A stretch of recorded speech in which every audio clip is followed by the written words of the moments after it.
Sinon, vous pouvez suivre à l'écran si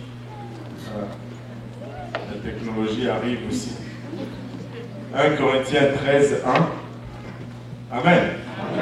On va le lire tous ensemble si vous le pouvez, si vous pouvez lire. Quand je parlerai les langues des hommes et des anges, si je n'ai pas la charité, je suis un airain qui résonne, ou une cymbale qui retentit. Et quand j'aurai le don de prophétie, la science de tous les mystères et de toute la connaissance, quand j'aurai même toute la foi jusqu'à transporter des montagnes, si je n'ai pas la charité, je ne suis rien. Et quand je distribuerai tous mes biens pour la nourriture des pauvres, quand je livrerai même mon corps pour être brûlé, si je n'ai pas la charité, cela ne me sert de rien. La charité est patiente, elle est pleine de bonté. La charité n'est point envieuse, la charité ne se vante point, elle ne s'enfle point d'orgueil, elle ne fait rien de malhonnête, elle ne cherche point son intérêt, elle ne s'irrite point, elle ne soupçonne point le mal, elle ne se réjouit point de l'injustice, bien elle se réjouit de la vérité. Elle excuse tout, elle croit tout, elle espère tout, elle supporte tout. La charité ne périt jamais. Les prophéties prendront fin, les langues cesseront, la connaissance disparaîtra, car nous connaissons en partie et nous prophétisons en partie. Mais quand ce qui est parfait sera venu, ce qui est partiel disparaîtra. Lorsque j'étais enfant, je parlais comme un enfant, je pensais comme un enfant, je raisonnais comme un enfant. Lorsque je suis devenu homme, j'ai fait disparaître ce qui était de l'enfant. Aujourd'hui, nous voyons au moyen d'un miroir, d'une manière obscure. Mais alors, nous verrons face à face. Aujourd'hui, je connais en partie. Mais alors, je connaîtrai comme j'ai été connu. Maintenant, donc, ces trois choses demeurent. La foi, l'espérance, la charité. Mais la plus grande de ces choses, c'est la charité. Prions tous ensemble. Père Céleste, nous te rendons grâce encore une fois pour ce moment que nous allons passer ensemble, Seigneur Jésus-Christ. Nous te remercions déjà pour ta présence si palpable dans ces lieux, Seigneur. Nous prions maintenant que tu prépares nos cœurs à recevoir ta parole. Prépare ma pensée aussi à la délivrer, Seigneur. Père, nous reconnaissons une chose, c'est que nous sommes des hommes naturels, des hommes charnels, pour qui la parole de Dieu est souvent folie, Seigneur. Pourquoi nous avons besoin de ton aide? Aide-moi afin que je puisse la dispenser sans crainte, ni faveur, ni hésitation.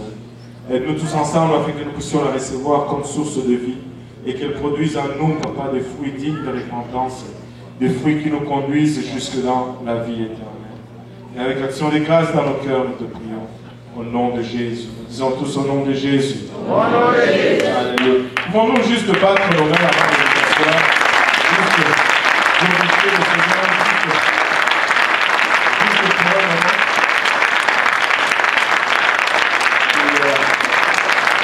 Nous passons nos mains dans l'Église pour une bonne raison. C'est que la Bible nous dit dans Psaume 47, verset 2, « Vous tous, peuple, battez vos mains et poussez vers Dieu. »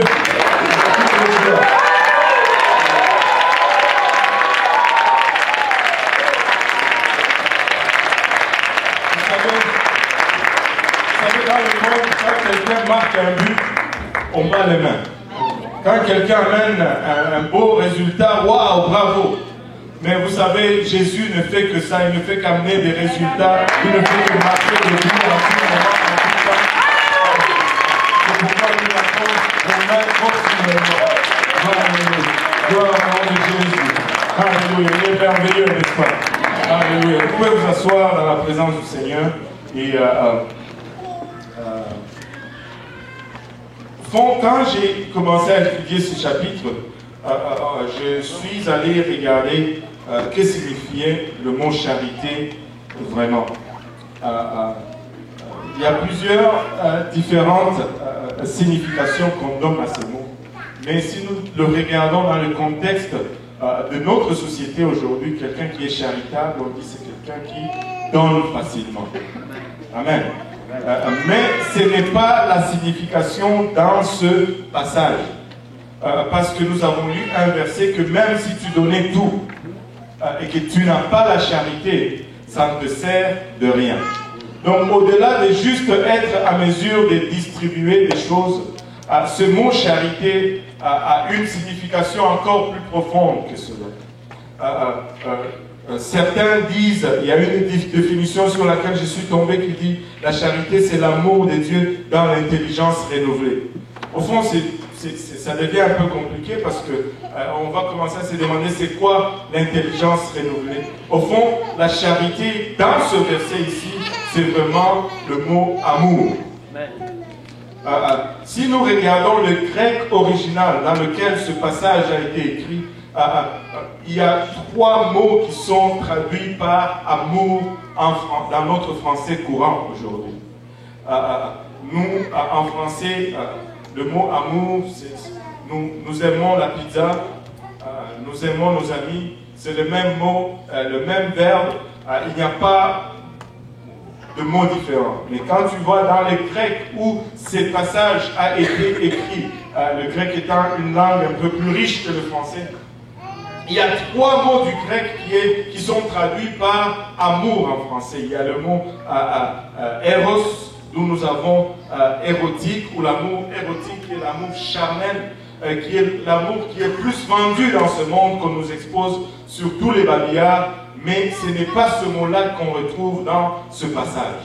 Il y a le mot philia, qui est l'amour filial, ou l'amour qu'un parent exprime par rapport à ses enfants. C'est un amour qui est déjà mieux qu'Eros, mais filia de fois ne suffit pas. Qui a déjà vu un parent qui chasse son enfant de la maison? Parce que filia n'a pas fait l'affaire. Il arrive à des moments où, même si tu as filia, filia n'est plus suffisant ou filia n'est plus assez. Et ce n'est pas filia, heureusement, dans ce passage de 1 Corinthiens 13. Et dans ce passage, si nous regardons le mot charité est traduit du grec agape, qui est l'amour de Dieu, l'amour inconditionnel, l'amour qui réussit là où filia échoue, l'amour que nous ne pouvons pas exprimer de nous-mêmes.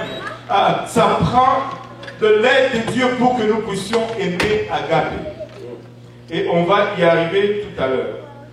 Et Paul qui écrit à l'église de Corinthe ici, nous dit, quand je parlerai des langues des hommes et des anges, si je n'ai pas la charité, je suis un airain qui résonne ou une cymbale qui retentit.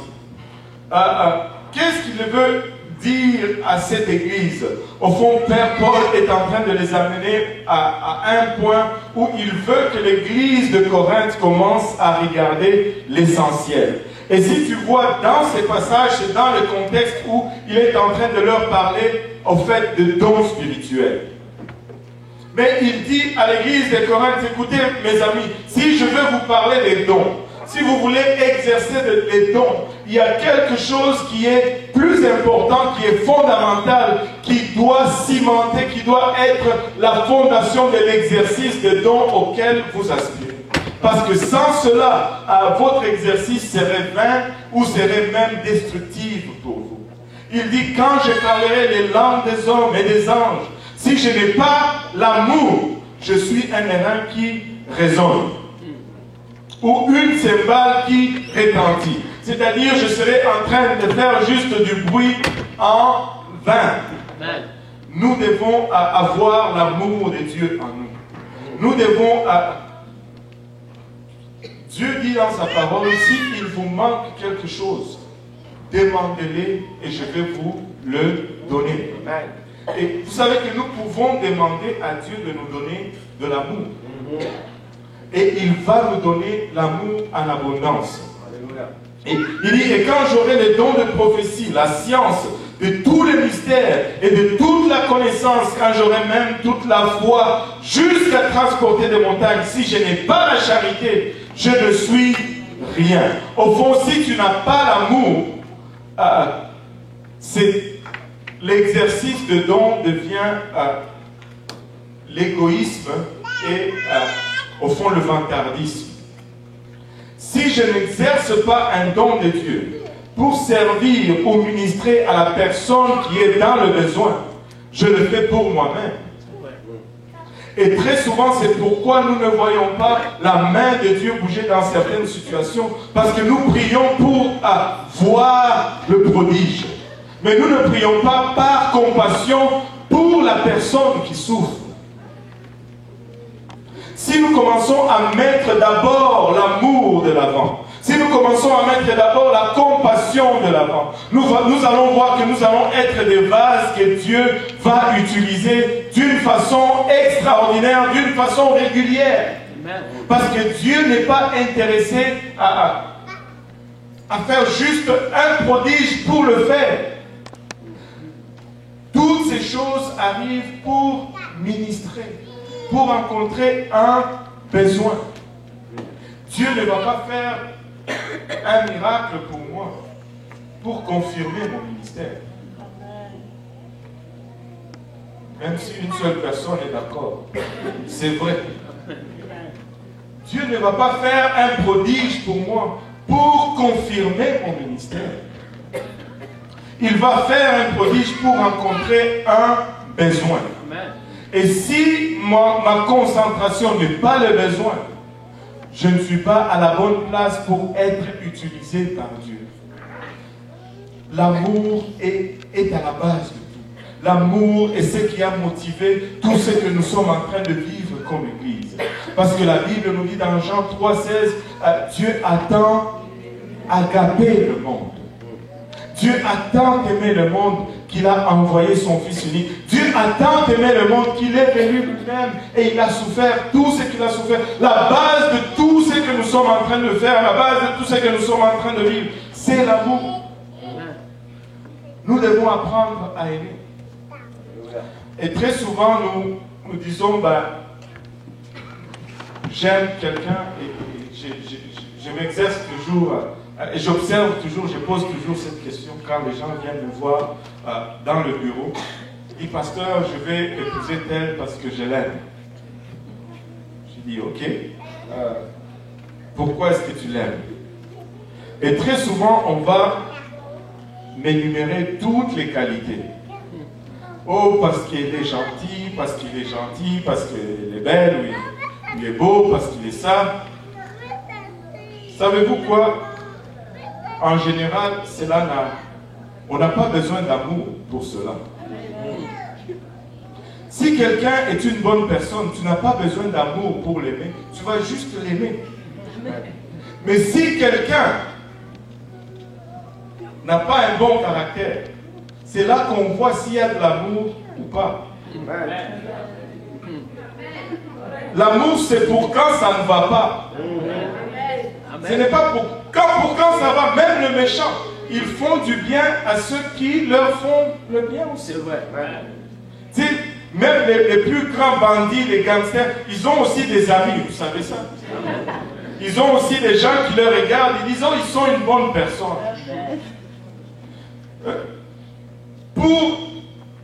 Ça prend l'amour pour faire face aux situations qui ne marchent plus. C'est quand ça ne voit pas que tu vois vraiment si tu aimes la personne ou pas.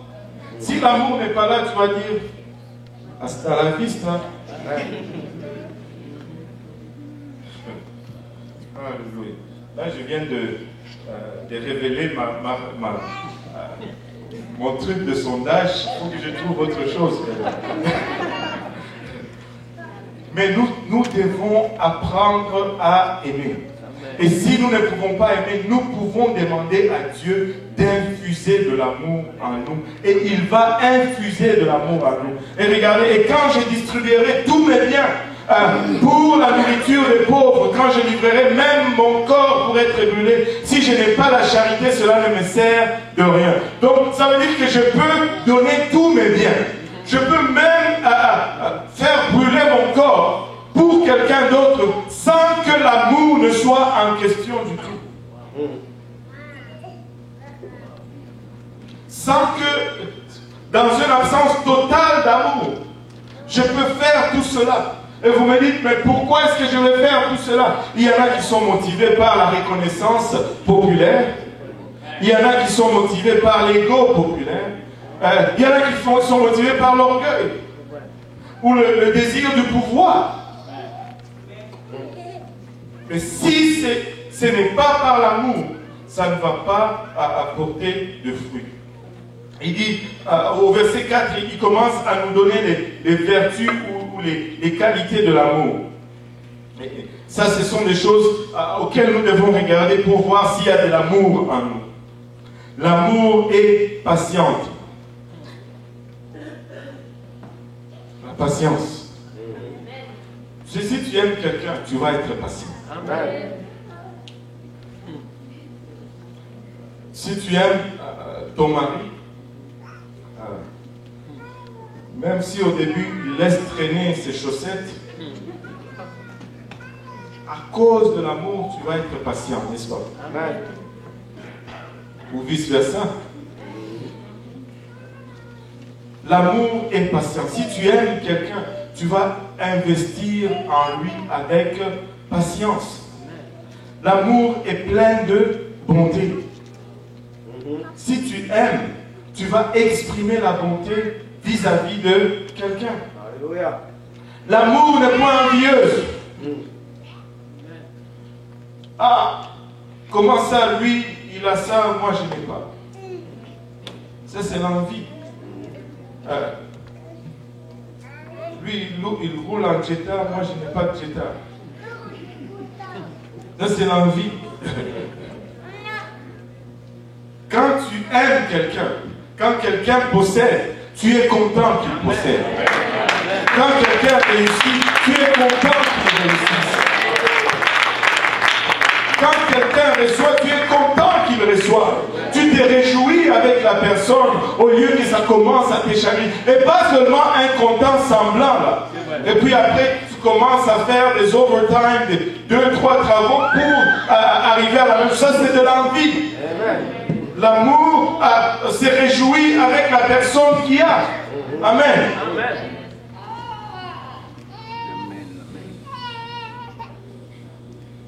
La charité n'est point, ou l'amour n'est pas envieuse. L'amour ne se vante point. L'amour ne fait pas quelque chose et dire, ah, regarde, j'ai fait. Ça, c'est la recherche du crédit. L'amour fait sans attendre rien en retour.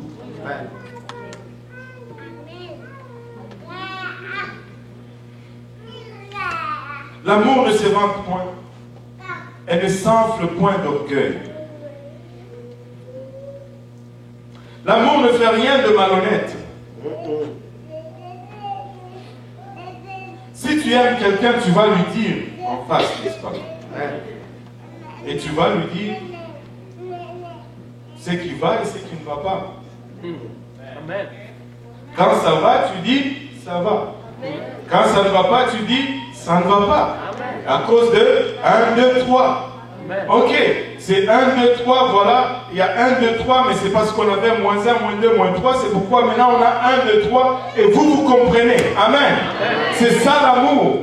L'amour, ce n'est pas, ça ne va pas avec le frère Luc, je ne sais pas, il ne m'a pas pris dans sa voiture pour aller à Montréal, non.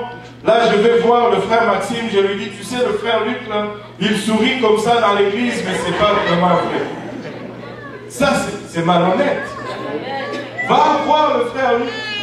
Si c'est le frère Luc qui a un problème, il faut aller là où le problème se trouve pour espérer de le résoudre. Tu ne peux pas aller ailleurs. C'est l'amour. L'amour n'est pas malhonnête. Elle ne cherche point son intérêt. Quand l'amour sert, c'est pour vraiment servir l'autre sans attendre rien en retour. L'amour donne sans retenir. Il y avait une histoire chez nous en Afrique. On avait amené quelqu'un une fois à la police. On lui a accusé de voler une chèvre. Et là, il dit, non, moi je n'ai pas volé des chèvres. Oui, mais on a retrouvé la chèvre chez toi. Non, je ne suis pas coupable d'avoir volé la chèvre, je nie catégoriquement. Et explique-toi, il dit, si je peux accepter une chose, c'est que j'ai ramassé une corde. Mais la chèvre était attachée au bout et elle a suivi toute seule.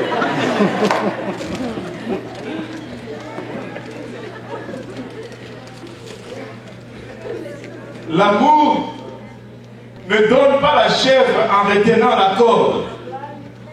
Quand l'amour donne, elle donne. Amen. Elle n'attend rien en retour. Amen. Alléluia. Elle ne cherche point son intérêt. Elle ne s'irrite point.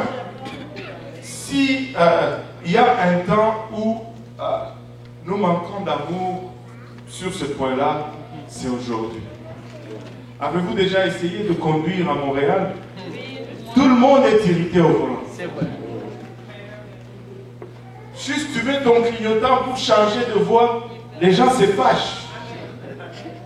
Tu mets ton clignotant pour changer de voie, oui, ils accélèrent et puis ils regardent de l'autre côté. Oh, tu m'as pas vu.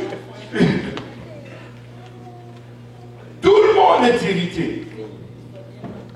C'est parce qu'il y a un manque d'amour. La Bible nous dit dans les derniers temps, l'amour de plusieurs, c'est refroidira. Elle ne soupçonne point le mal. L'amour ne va pas soupçonner le mal.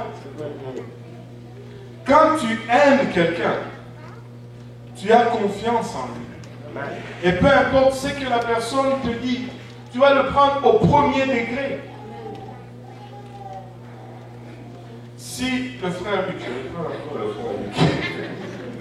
s'il sourit tout le temps, donc je me sens safe avec lui. Si le frère Luc vient, il me dit, pasteur, j'ai besoin de sous. J'ai dit, ben, frère Luc, je n'en ai pas. Il ne peut pas soupçonner, j'espère qu'il m'aime, et il va dire, je n'ai pas, il va dire, ouais, il m'a dit qu'il n'a pas d'argent. Ah, mais j'avais senti quand il marchait, ça faisait une chine. Mais peut-être que cet argent est déjà prévu pour quelque chose d'autre. Ce n'est pas parce qu'il y en a dans le compte que j'en ai. Hydro-Québec attend, le gouvernement du Québec attend, Bell attend, tout le monde attend après mon argent. Ce n'est pas, l'amour ne soupçonne point le mal. Amen. Elle ne se réjouit point de l'injustice.